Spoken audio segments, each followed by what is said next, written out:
سورہ آل عمران رکوع نمبر 14۔ اور دوڑو اس بخشش کی طرف جو تمہارے رب کی طرف سے ہے، اور دوڑو اس جنت کی طرف جس کا پھیلاؤ سارے آسمان اور زمین ہے، جو تیار کی گئی ہے ایسے متقی لوگوں کے لیے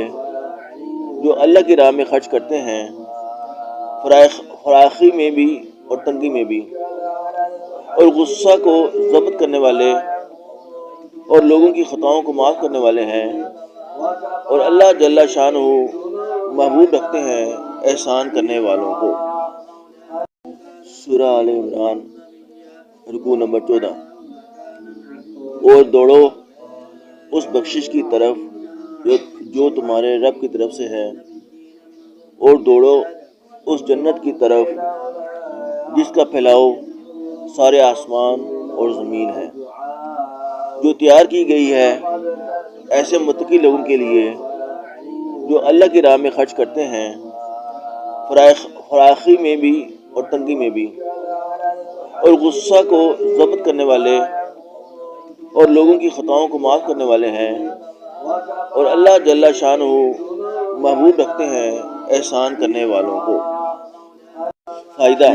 علماء نے لکھا ہے کہ بعض لوگوں نے بنی اسرائیل کی اس بات پر رشک کیا تھا کہ جب کوئی شخص ان میں سے گناہ کرتا تو اس کے دروازہ پر وہ گناہ لکھا ہوا ہوتا، اور اس کا کفارہ بھی کہ فلاں کام اس گناہ کے کفارے میں کیا جائے، مثلا ناک کاٹ دی جائے، کان کاٹ دیا جائے، وغیرہ وغیرہ۔ ان حضرات کو اس پر رشک تھا کہ کفارہ ادا کرنے سے اس گناہ کے زائل ہو جانے کا یقین تھا، اور گناہ کی اہمیت ان حضرات کی نگاہ میں اتنی سخت تھی کہ اس قسم کی سزاؤں کو بھی اس کے مقابلے میں ہلکا اور قابل رشک سمجھتے تھے۔ ان حضرات کے جو واقعات حدیث کی کتابوں میں آتے ہیں وہ واقعی ایسے ہی ہیں کہ بشریت سے کسی گناہ کے سرزد ہو جانے کے بعد اس کی ہیبت اور اہمیت ان پر بہت زیادہ مسلط ہو جاتی۔ فائدہ: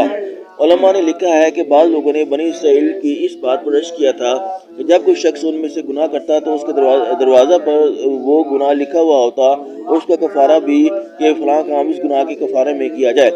مثلا ناک کاٹ دی جائے، کان کاٹ دیا جائے، وغیرہ وغیرہ۔ ان حضرات کو اس پر رشک تھا کہ کفارہ ادا کرنے سے اس گناہ کے زائل ہو جانے کا یقین تھا، اور گناہ کی اہمیت ان حضرات کی نگاہ میں اتنی سخت تھی کہ اس قسم کی سزاؤں کو بھی اس کے مقابلے میں ہلکا اور قابل رشک سمجھتے تھے۔ ان حضرات کے جو واقعات حدیث کی کتابوں میں آتے ہیں وہ واقعی ایسے ہی ہیں کہ بشریت سے کسی گناہ کے سرزد ہو جانے کے بعد اس کی